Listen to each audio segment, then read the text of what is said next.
feet. There's a sling in my voice and a stone in my praise, pushing back when the darkest weapons form. There's a power on my lips even death can't defy, when the name of our God is lifted high. Sing this out.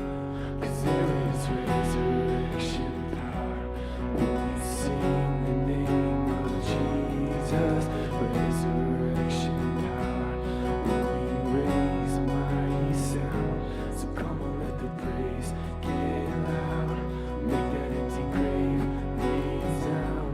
'Cause there is resurrection power in His name. Sing our days. There are days I have seen filled with heartache and loss, that have buried my heart beneath the weight. But every time His praise breaks out, dead things rise up from the ground. I will leave my song beside that empty grave. 'Cause there is resurrection power when we sing the name of Jesus. Resurrection power when we raise a mighty sound. So come on, let the praise get loud. Make that empty grave resound. 'Cause there is resurrection power in His name.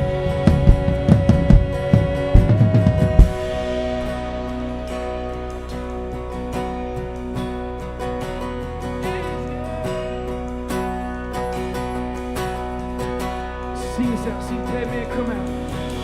Dead man, come out of that grave. Come out of that grave when we sing. Captives, let go of those chains. Let go of those chains when we praise. Dead man, come out of that grave. Come out of that grave when we sing. Captives, let go of those chains. Let go of those chains when we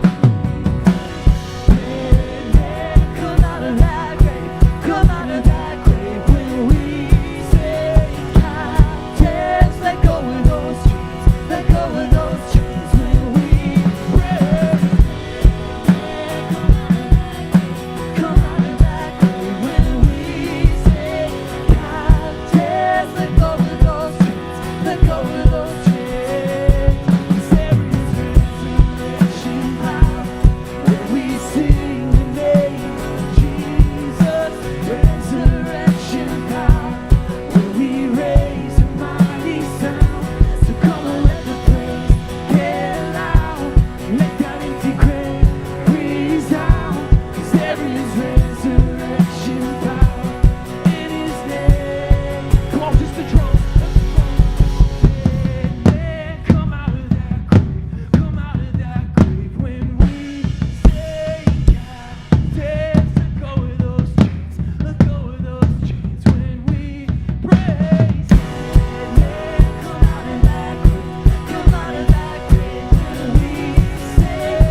all things out.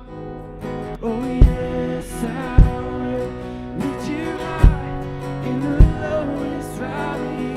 Yes, I will bless your name. Oh yes, I will sing for joy when my heart is heavy. All my days. Oh yes, I will.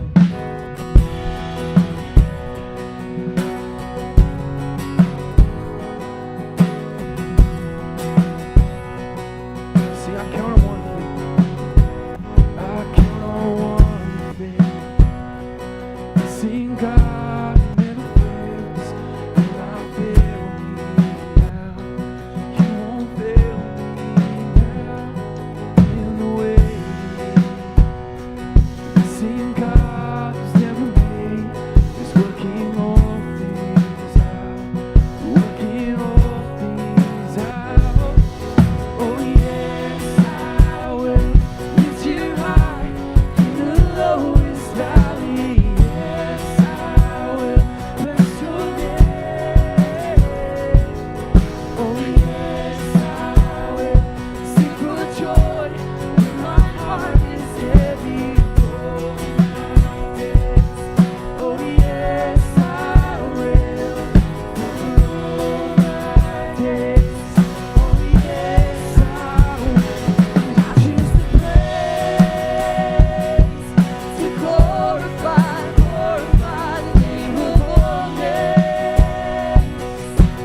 Nothing can stand against. I choose to praise, to glorify the name of all names. Nothing can stand against. I choose to praise. Come on, hey. To glorify the name of all names. Nothing can stand against. And I choose to praise, to glorify the name of all names. Nothing can stand against. Yes, I will lift you high in the lowest valley. Yes, I will bless your name. Oh yes, I will sing for joy when my heart is heavy. All my days. Oh yes, I will. For all my days. Oh yes, I will. For all my days. Yes, I will.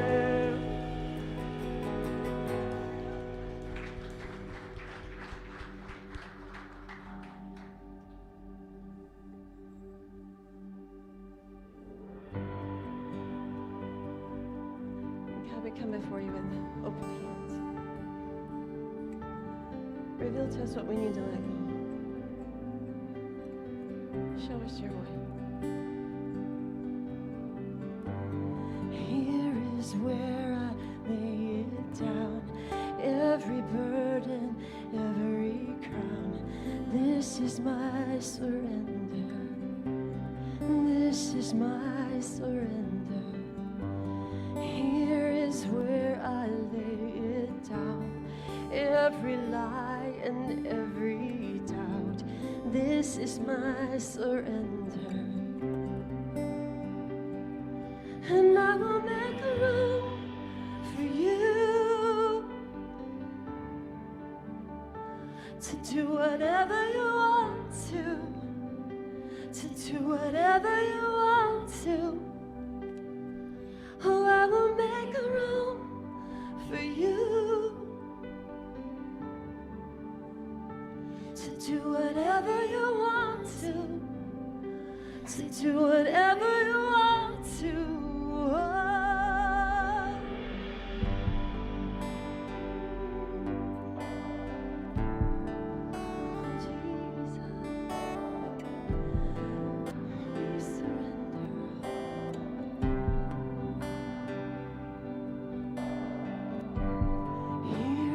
Where I lay it down, every every burden, every crown. This is my surrender.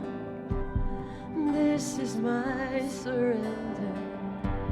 Here is where I lay it down. Every lie and every doubt. This is my surrender. And I will make room for you to do whatever you want to do whatever you want to. Oh, I will make room for you, Jesus, to do whatever you want to do whatever you want to. Oh, I will make room for you, to do whatever you want to do whatever you want to. Oh, I will make room for you to do whatever you want to do whatever you want to.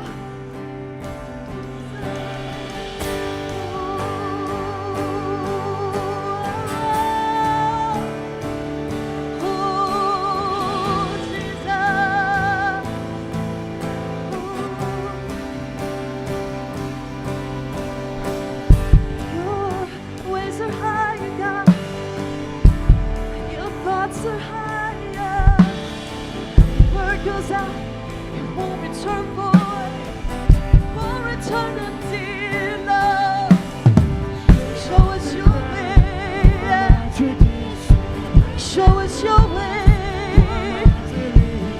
Your way is better. Oh, your way is better. Shake up the ground of all my tradition. Break down the walls of all my religion. Your way is better. Oh, your way is better. Shake up the ground of all my tradition. To break down the walls of all my religion. Your way is better. Oh, your way is better. Shake up the ground of all my tradition. Break down the walls of all my religion. Your way is better. Oh, your way is better. And I will make room for you. Do whatever you want to do whatever you want to. And I will make room for you to do whatever you want to do whatever you want to. Am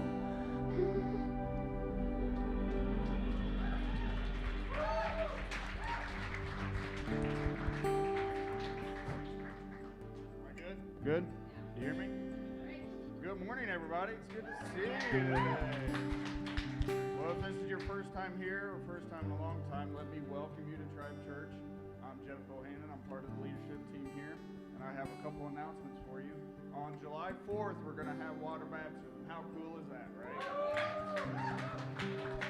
And July 7th is our first Wednesday. It's going to be Worship Wednesday, no sermon, just music. And don't we have the best band around ever, right?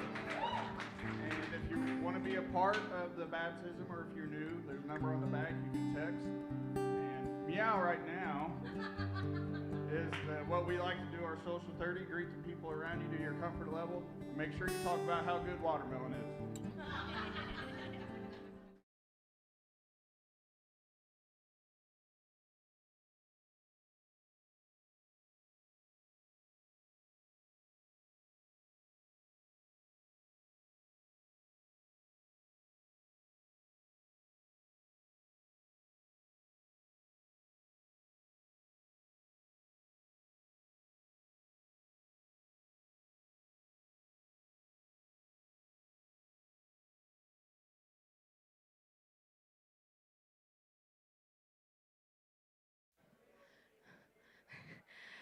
Well, good morning, Tribe Church. Good morning. I'm so glad you're here today. This is gonna be an awesome service today. The worship today. Oh my goodness, guys. Yeah. Yeah. All right. Well, my name is Pastor Carrie Dilly, and we are just coming out of our Art of Neighboring series. If you've been with us, the last couple weeks, we have been in our Art of Neighboring series, and in the next series that we're going to be doing our Asking for a Friend series, and we are so excited about this series because at Easter we put little cards on all of the chairs, and we had people actually ask questions, all that stuff that maybe you have always wanted to ask or you're curious about, and boy, you guys brought it. Y'all asked some hard-hitting questions, and so we are going to be answering those questions over the next 4 weeks. But that kind of left this sort of weird week between the Art of Neighboring and Asking for a Friend, and it just so happened that Pastor Matt is out in Idaho speaking this weekend. He's preaching at our good friends, Rhett and Linda Barden, I think is their last name. I'm going to scooch this just a little bit. And so what we decided to do is something that we have never done before. We wrote one message together, and I'm going to preach it here today, and here in a couple hours, he's going to preach it in Idaho. I think that's pretty cool, right? Yeah.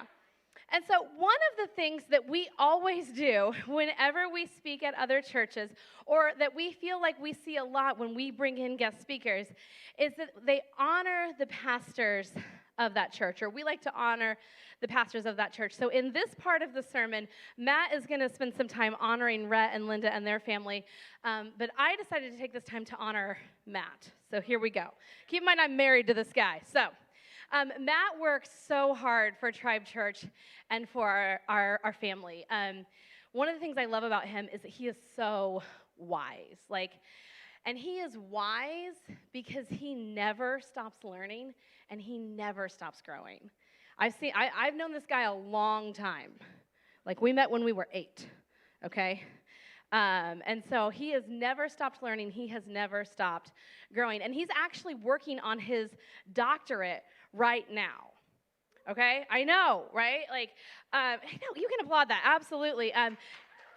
He's not working on his doctorate because he needs it. He doesn't need it. He's working on his doctorate because he wants to learn and know as much as is humanly possible. And I just think that's so cool. Another thing that I love about Matt is that he is an Enneagram 5.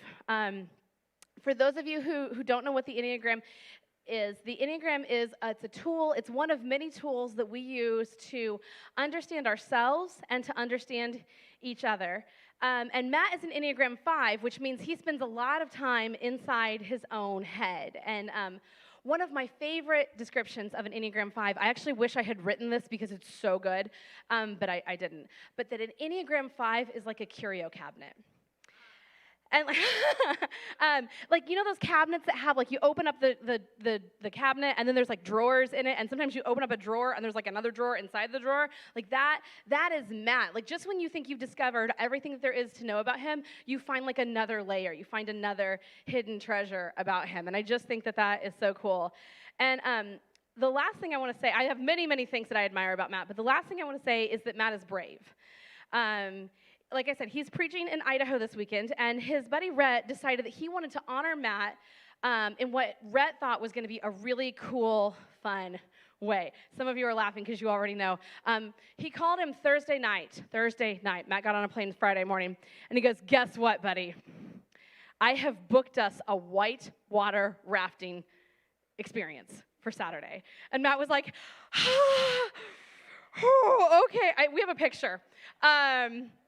We should have a picture. Yeah, there he is. He's this guy. He's the only. Oh, He's the only one without a hat. He is completely burnt because I wasn't there to protect him. But he is brave. Like, he did not want to do that. Like, Matt's idea of outdoorsy is taking our Jeep to Sonic to get cherry limeades. Like, that's his idea of outdoorsy. And then Rhett puts him on a whitewater rafting experience. Oh, I can't even imagine. So he was scared, but he went anyway because he's brave. He's brave because he stepped out in faith to start this church. He makes brave choices all of the time. He's just the best, right? I know. We can applaud him, absolutely. I'm a big fan. I can't deny that. All right. So I want us to think about that word honor for just a minute. Because I think a lot of us have moved recently through what was the hardest year of all of our lives for a myriad of reasons. But I think this last year was really hard on a lot of people. And I think honoring people is one of the things that like just went out the window during that time. Like, we were super honoring of our healthcare workers and our teachers for a hot minute, but that's pretty much gone. And we live in what might be considered one of the most condemning, critical, and canceling cultures that has ever existed in this world. I mean, but we don't.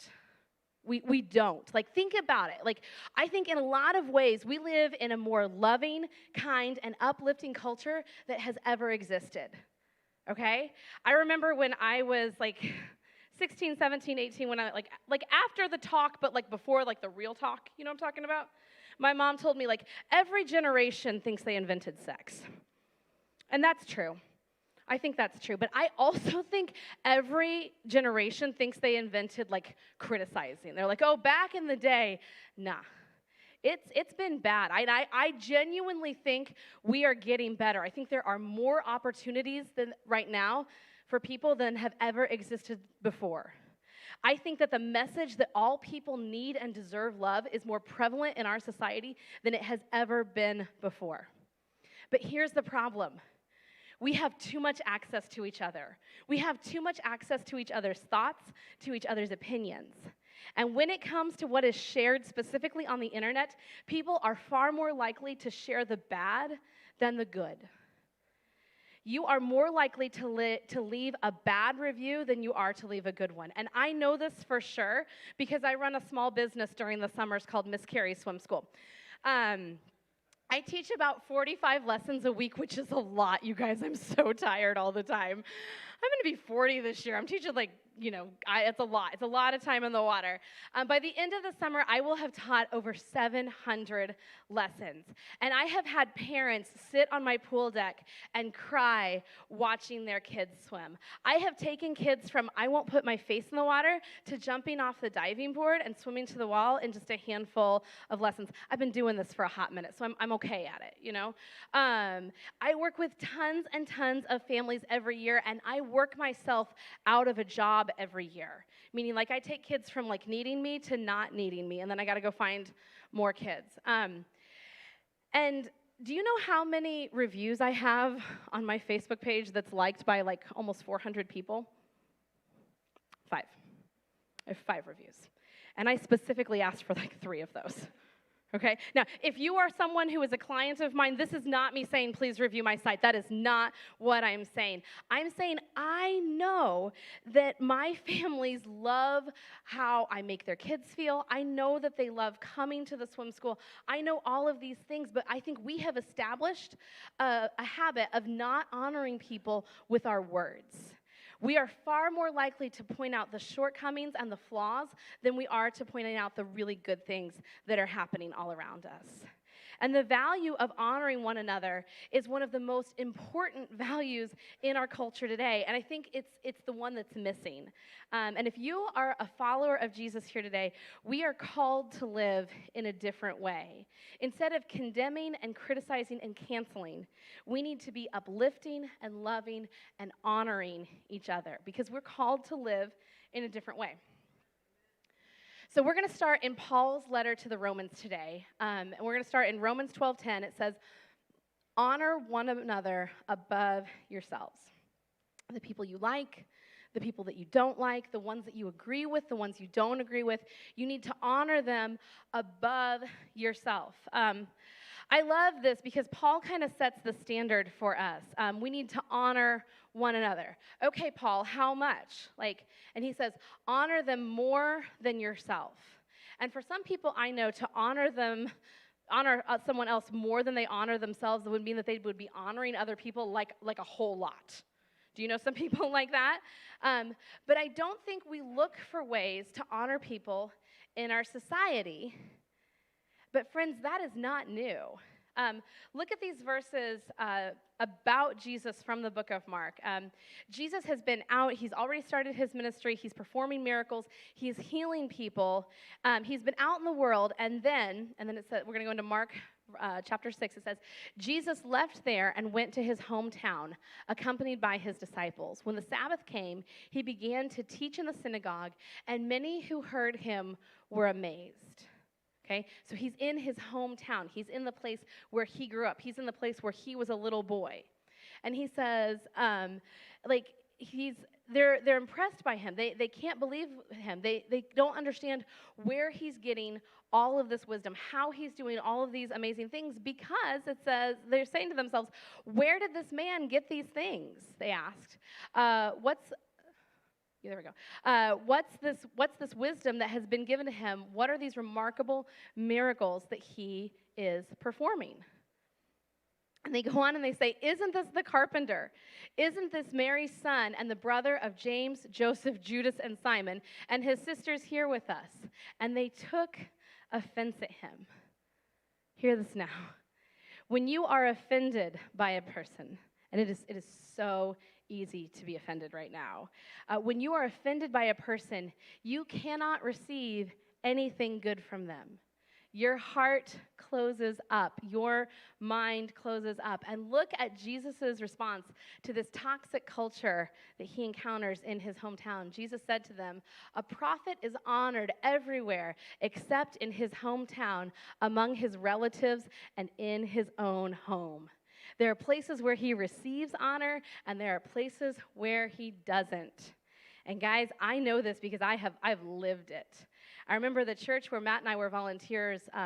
It wasn't the church that I grew up in, but it was with some of the same people. And I remember I had Jackson, and there were several other women in our church that had babies at the same time. And so I wanted to start a life group specifically for young moms, young families. That seems pretty reasonable, right? And I remember I approached the pastor about it, and he was like, yeah, sure, whatever, you can do that. And I'm like, thank you. And then when he was announcing it, he's like talking about all these different life groups, and he mentions like this like big burly like guy who had grown kids. He's like, yeah, you can't come to this life group because it's just for mommies. I'm like, well, buddy, like that's a little weird, you know, like, and I remember being like, am I wrong? Am I the problem? And I think about this verse, like a prophet is honored everywhere except in his own hometown, among his relatives, among his own people. Like, and I'm definitely not a prophet. Okay, like let's just lay that out there right now. But I do think we see this. Like the people who knew you when we were really small, sometimes they're like, how are you doing that? Like that's not always something that comes for honor. And as we're looking at the word honor in this passage, in the original language, in the original Greek, we get a better understanding of these words. There's a Greek word for honor, and there's a Greek word for without honor. And the word for without honor is atomos, and that means to dishonor, to treat as common or ordinary, okay? And the other word, it looks like time, but it's actually pronounced tima, and it means with honor, and it's to value, respect, highly esteem, treat as precious, weighty, or valuable. Weighty or valuable. To put it another way, to dishonor someone is to take them lightly. When we take something lightly, we take it for granted. We don't give it the importance that it deserves. Do we understand that? Like that pastor who was like, I don't see the value in, having a support group for people who just had babies. Anyone who just has a baby is like, there's value in that, like, because babies do weird things. Okay, like they do, And you need someone that you can be like, hey, is this normal? Is your baby doing this? Like, he keeps crawling under the thing. I don't know. Babies are weird. All right. When we honor someone, it's to see what something is worth, to value it, and then to add weight to it. As we are called to live a different way, this is what we are called to do, to see people for what they're worth, and then to add weight, to add value to it, okay? Put it one more way. Honor elevates, and dishonor decimates. And God has called us to be people who elevate, to see the value in people, and then add weight to it, to give them even more than what you're seeing, to give them more honor than what you're seeing. And our society is not used to doing this. We're not used to honoring each other. And the thing is, this isn't new, like what I said before. This isn't new. They weren't used to it in Jesus' day, clearly. They weren't used to it in Paul's day, or he wouldn't have said, honor one another above yourselves in his letter to the Romans, okay? Paper and ink were not cheap. Every word that was written down was important. And so he wouldn't have said that if it was just like a throwaway line. There were no throwaway lines. And we are still not used to it now. I'm not used to it now. I remember when we first got the idea to plant a church, I didn't think anyone would be willing to come alongside us. Like, who's going to do that? Who's going to give up their time and their money and their weekends to make what's essentially our dream come true, to make this thing that God had placed in Matt's heart and in my heart come true? Like, who is going to do that?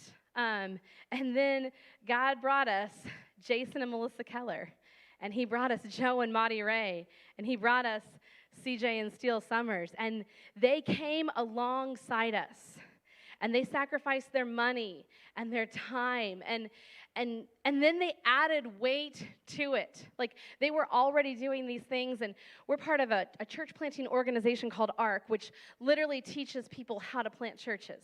That's where Matt is. He's at another ARC church today that we met 4 years ago? A long time ago. We met a long time ago when we were part of this church planting organizations, like conference, where you have to apply to get in, and they teach you how to plant a church. They teach you the process. And there's this long story that I'm not going to go into, but we were supposed to move into our house because we moved to Plainfield to plant this church. We were supposed to move into our house on Friday, have the weekend, leave for ARC training on Monday. We ended up not being able to get the house until Monday. And so we left an empty house and all of our things in boxes, and we went to go learn how to plant a church. And our team moved us in. While we came in, I can't even hardly talk about it. We came into a house that was, our beds were put together, my kitchen was totally put together, like our furniture was where we wanted it. Like, that's what they did. Like, they not only valued us, like, where we were, they added weight to us. And it gave us so much confidence moving forward, knowing that we had people who would do something like that. They encouraged us throughout that time. They answered about 1 million text messages, and they're not all text message people. You know how there are text message people and there are not text message people? They have put up with a group text for like 4 years. It's been a long time. They gave us the strength and the courage we needed to take the biggest leap of faith we've ever needed. They gave up their weekends, they gave up their Thursday nights, and they did this all for 18 months before we ever had a service. 18 months before we had a service, this is what these people were doing. They honored us. They put our needs above their needs. They put the needs of this church above their needs over and over and over again, and I don't think I'll ever get over it, okay? These people, and along with so many others who came alongside us that are Jesus followers, they're called to live a different way. They're called to put others first, and we do it every day, and it's an awesome thing to be a part of. But what do I do with the people in my life who do not honorable things? What do I do to the people who don't honor me, okay? And I think this is what's important to keep in mind. It's that honoring people begins with God's claim on them. Honoring people begins with how God sees people. Okay? Let me ask you this question really quick. How many of you hate standardized tests? Just give me like a really, yeah, okay. Or maybe like this way. How many people feel like a standardized test is a good measure of a person? Anybody feel that way? Nobody feels that way, right? And that's because a standardized test is like a tiny little pinpoint of a person's life, okay? It doesn't show us a big picture. It shows us what they were doing and thinking and feeling on a certain day at a certain time of that day. They might have done better or worse if we tested them earlier or later in the day, or the next day, or the week before, or the month before. It doesn't show us the big picture. It doesn't show us how hard they had to fight just to get to where they are right now. It doesn't show us how hard they are working to hold it together. It doesn't show us all of the little nuances that make a person a person. It's just a pinpoint. It's not the whole picture. And any interaction we have with any given person on any given day in their lives or our lives is just a pinpoint picture of that person. It is not the big picture. God is the one who gets to see that big picture. He's the one that has the unique ability to see people in both their depravity and their dignity at the same time. And that should encourage you so much. And it should also challenge you so much because God is calling us to do the same thing, to take that person who's being really grumpy with us, or take that person who is not behaving in the way that we think that they should or we know that they should, and think of that as being like a pinpoint instead of a big picture. God is calling us to live and interact with people like it doesn't matter what they've done before. Because we're going to see them in their depravity. We're almost wired to see that depravity, to see the corruption and the evil and the filth and the sin. But at the same time, I think when we start to look through God's lens, we get to see how they are loved by God, how worthy they are of God's love. We get to see people the way He does. In Scripture, it looks like this. It says, and those He predestined, He also called. And those He called, He also justified. And those He justified, He also glorified. Now, just really quick, I know that this is kind of a dangerous verse for a lot of people because of that word predestined. People get really hung up on that, thinking that God like kind of wrote a play and then left some people out. He's like, you can't come to the play, or you can't watch the play, or you can't be in the play. Some people love this idea, and some people hate this idea. I'm talking about Calvinism, if you're not sure about that. And if you have more questions about that, we can talk about it later. But at Tribe, we believe that God has a predestination, meaning He has pre-planned for you, and you, and you, and you, and you, and you, and me, and everybody, and that everybody is invited to the party. So when it says predestined, that includes all of us. And we do this predestination style thinking with our kids all the time. You do this with your kids all the time. Matt and I are not at the marriage and family stage with our kids yet. Like, our kids are not getting married and having families of their own. But I heard the father of a groom say something at a wedding one time that I will never forget.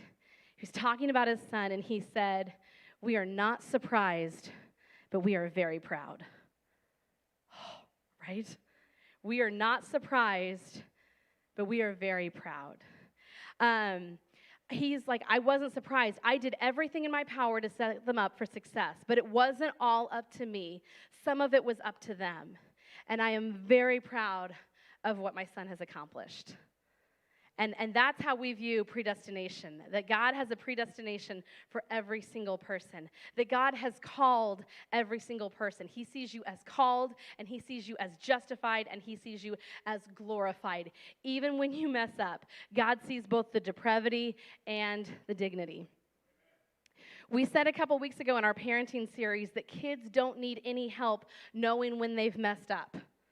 That when a kid comes home with a detention or a failed test or some other moral failure, they don't need us to tell them that they have screwed up. Does anybody remember what our reaction is supposed to be when our kids screw up? There it is. Yes, good job. You did it. Oh, no. I am so surprised. That's not who you are. What are you going to do? How are you going to fix this?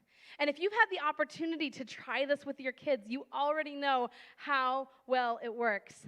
I don't judge my kids on what they've done. I judge them on what they can become. And that is exactly what God does for you. We need to live like someone loves us like that. And we need to live like someone loves every person we meet like that. Submit yourselves to the Lord for the sake of every authority instituted among men, whether to the king as the supreme authority or to the governors. This is from 1 Peter. And whether you agree, this is whether you agree with those authorities or not. Submit doesn't mean that we have to agree. It means that we just have to honor. And Peter is writing these words when he is living under an emperor called Nero, who was the guy who killed people for sport. Like, he thought it was fun. This is the guy who would eventually kill Peter himself. And that's what he said about him. Do I hear music? Not yet. We got a little time. You're good. You're fabulous. So good. So good. I see why you did that. Sorry. I totally see why you did that. You're doing fantastic, guys. We have the best tech team. They are so good. So good. All right. For those who are sent by him to punish, for those who are doing wrong and commend for doing right. For it is God's will that by doing good, you should silence the ignorant talk of foolish men. Guys, Peter was a good Jewish boy who knew his Bible. And I have to think that as he was writing these words, he was thinking of Exodus 14:14, which says, "The Lord will fight for you, and you only have to be silent." But also, like, Peter not only would have learned that verse as a little boy, because it's part of the Torah in the Jewish culture, okay? He would have learned that verse as a little boy, but he would have also seen Jesus live this out. There were times where Peter wanted to speak up. Like, if you know anything about Peter, you know that he is always running his mouth and always getting himself into trouble. And I'm sure that there were times where Jesus was like, "Be cool, Peter, be cool." And he got to watch that lived out over and over and over again, how doing what was right, it silenced the ignorant talk. And when we do this, we get to live as free men.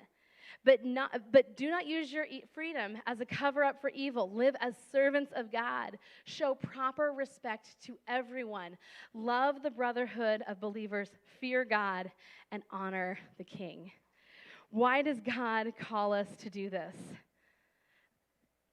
It's because nothing else is going to reach these people who don't deserve honor. Nothing else is going to get through to people for whom there is no pleasing. And folks, you know there are plenty of people out there for whom there is no pleasing.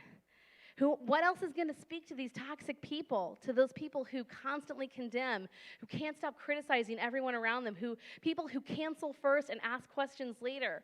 What else is going to get through to them but the unconditional love of God? And so when we speak in honoring ways of people who they maybe even know that we disagree with, that is powerful.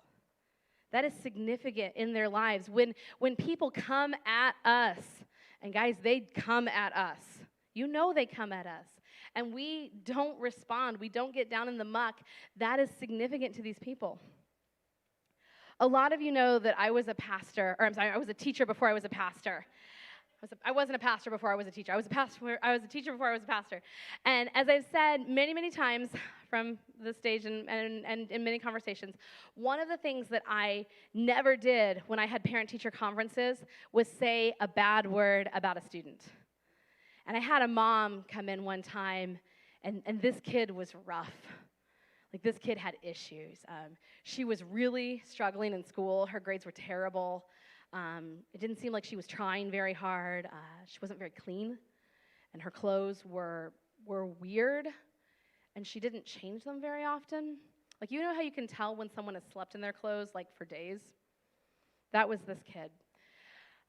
She didn't have a lot of friends because of all the stuff I mentioned previously. She was just a rough kid. And mom comes in, and she doesn't look at all how I'm expecting. She's dressed in nice clothes. She has her makeup done, her hair. You can kind of tell she's coming from, like, a decent job. Do you know what I mean? Like she's coming from a place where she has to dress up for work. Not that dressing up for work is a significant contributor to success in society or whatever. I literally wear a bathing suit at my other job, so we're fine. But I remember thinking, like, this is really weird. Like, I was expecting you not to show up because a lot of times when you had rough kids, the parents just wouldn't show up. They'd schedule a meeting and they just don't show up to it.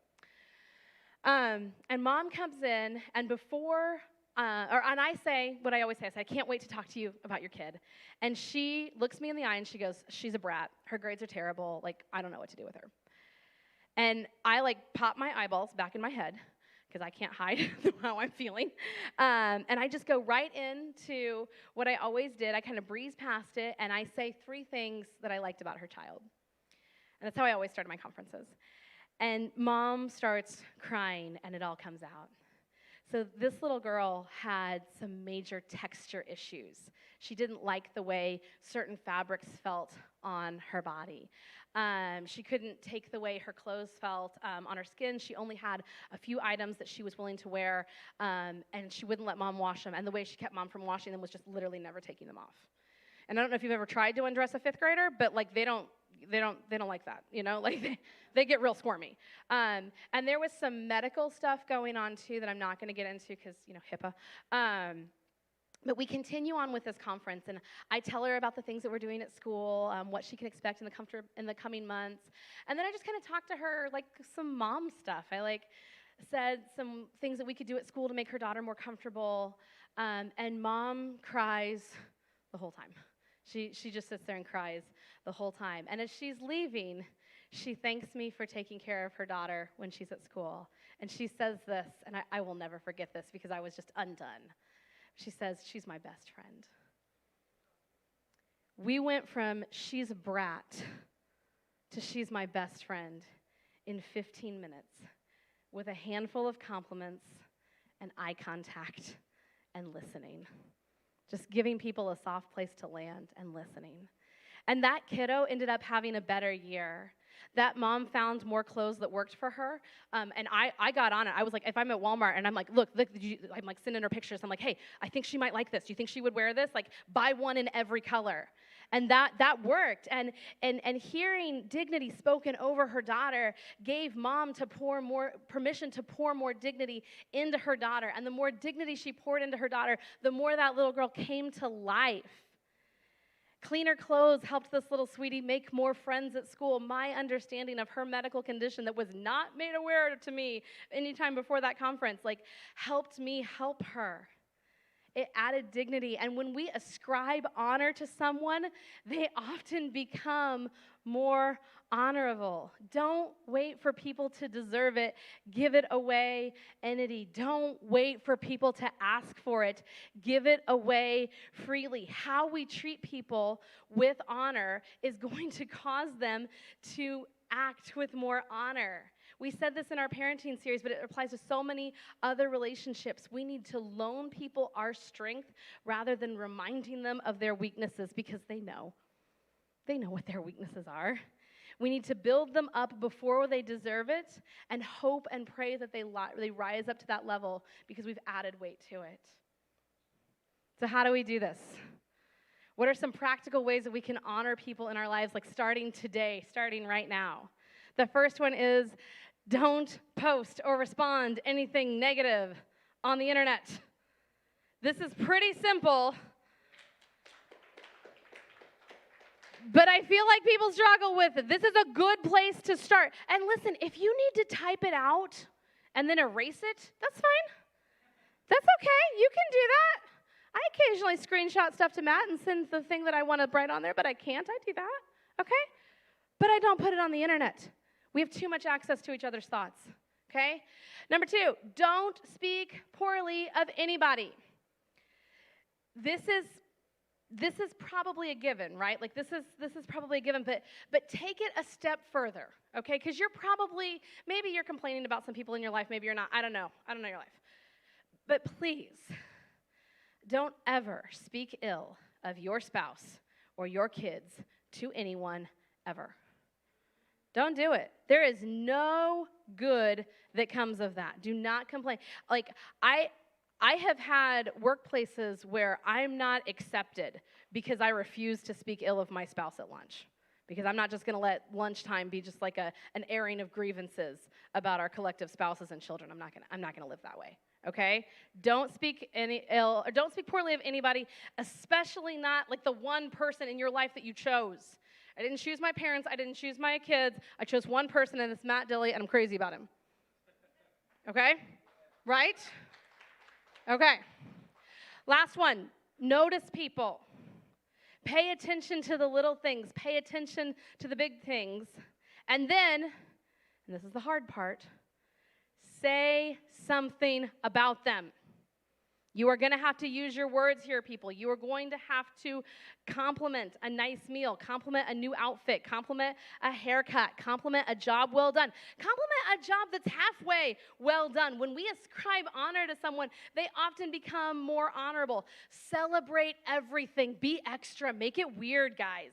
Encourage people when you see them trying. Encourage people when you see them not trying. Encourage people to try. Send the text. Write the email. Give them a call. Write a letter. Get up and look people in the eye. Honoring people can be as simple as just saying a name. And so today, I want to get us started by honoring the people who make Tribe Church happen every week by name. Today, I want to honor the people who greet our people as they come in the door. Did you know that people decide in the first 7 minutes of their arrival to a church whether or not they're going to come back? Did you know that? And that clock starts the minute their tires hit the pavement. It doesn't start when the music starts. It doesn't start when the message starts. It starts when their tires hit the pavement. And that is why our greeting team is so important. And so today I want to honor Jeff and Dave and Alicia and the other Dave and Mindy and Joe and Bo and Adam and Christy and Kelly and Matt and the other Adam for the work that they do to make our people feel welcomed each Sunday. Today, I want to honor the people who make worship happen. It takes so much more than what you see up here on a Sunday to make that happen. And our musicians and our vocalists are like the best in the business. Am I right? I am so thankful for them each and every week. And that production team, they make it happen. They are the literal best. Computers and soundboards are awful. Okay? If Satan is going to attack anything on a Sunday morning, it's that soundboard or that computer back there. And these people make it happen. So today I want to honor Justin and Fonda and Jeremy and Jenny and Travis and CJ and Madi and Adam and Ashley. Today, I want to honor the team that hosts our facility each week. These are the people who make the coffee, sweep our floors. Sometimes they fight bats during the service.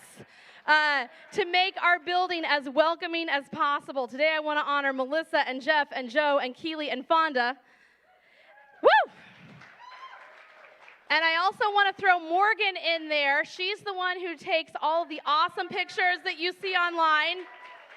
This is such an important role. There are people here today because they looked at our Instagram or they looked at our Facebook or they looked at our website and they're like, I could hang out with those guys. That doesn't happen without Morgan. And most of all, today I want to honor the people that work with our kids, okay? Like, yeah, right? Guys, you can listen, our band is incredible, but you can listen to really good music on Spotify, okay? Like, you can listen to a much better sermon than Pastor Matt or I could ever preach on a podcast. The only thing we can't do for you, or that we can do here that you can't do other places, is what happens in that back room. Okay? It's family ministry. It's welcoming people, it's loving people, and it's loving their kids. Okay? We are at one service right now, and so the people who work in Tribe Kids, they miss the service altogether on the weeks that they volunteer, and I think that's a big sacrifice. So I want to honor Patty and Betsy and Bo and Alicia and Danielle, who sometimes comes from Ohio, Kelly and Steele, for the people who work in the back. I want to honor our the team that the team that does our, what's the protection team called? The security team. I want to honor our security team. We've got both Daves on that team. These are the people who make sure that all of these doors, we got a lot of doors in here, people. They make sure that our doors are secure, that our buildings are secure. I don't know if you know this or not. This is not the best area of Plainfield. These are the people who keep us safe, and sometimes they fight bats. Okay? Jeff and Dave and Joe. Oh my goodness. Yeah. This is not an exhaustive list. I have done my best to include everyone who serves in every role, and if I have missed you, I am sorry. Please come talk to me and I'll fix it. Okay? I am so thankful for every single person who makes Tribe Church possible.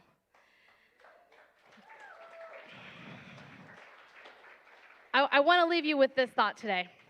Guys, I have said things in my life that I regret saying, and I've written things in my life that I regret writing, but none of them were words that honored people.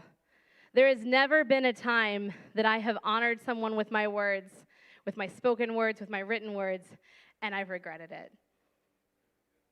I've never regretted saying something good about somebody, even people who turned around and stabbed me in the back. I've never regretted it. Okay? Let's pray. God, I thank you for the people who call Tribe Church home. I pray that they would feel honored for all of the work that they do, each and every person who's here, that they would be inspired to continue to grow in their faith and their service to this community. God, I am so thankful for bringing us to this town. I am so thankful for bringing each and every person here today to this service. I hope that they feel honored and celebrated as they are leaving here today. And most of all today, God, I thank you for honoring us with the gift of your Son. It's in your name we pray. Amen. All right. Well, thank you so much for being here. We are so excited that you're here. We think that every step you take towards Jesus is important, and so we just celebrate you no matter where you're at today. If you have made any kind of a decision today, you can text the word NEXT to this number that's on the screen. If you are ready to join the tribe, if you are ready to get more involved, be one of those people that I just mentioned, if you are ready to get baptized, text the word NEXT to the number on the screen and we will get that set up for you. I'm going to pray for our offering. We don't pass buckets or anything. We found out when we were in the movie theater that we are not good at that. People used to just bring us like buckets of money. They'd be like, hey, we found this. So we have a giving station in the back. That's a much better fit for us. So we have a giving station in the back. If this is your first time at Tribe, we have no expectation of giving. If this is your 10th time at Tribe, we have no expectation for giving. We don't want something from you. We want something for you. And so this service and everything we do here at Tribe is a gift to you and to our community. But we do have people who give because they call Tribe Church home, and they're excited about what we're doing here in the town of Plainfield. So I'm going to pray for our offering. God, thank you for every person who gives and for every way that they give, for the people who give online and the people who write checks and the people who give cash and people who give anonymously and people who give proudly. God, we're so thankful for every gift that's given to Tribe. We're thankful for the gift of their time. We're thankful for the gift of their money. We're thankful for the gift of their talents. And God, we're just so thankful that you brought the most generous people in all of Plainfield and all of Hendricks County right here to Tribe Church. Thank you, God. It's in your name we pray. Amen. All right. Well, as you head out into your week, please remember that love is the best thing we do.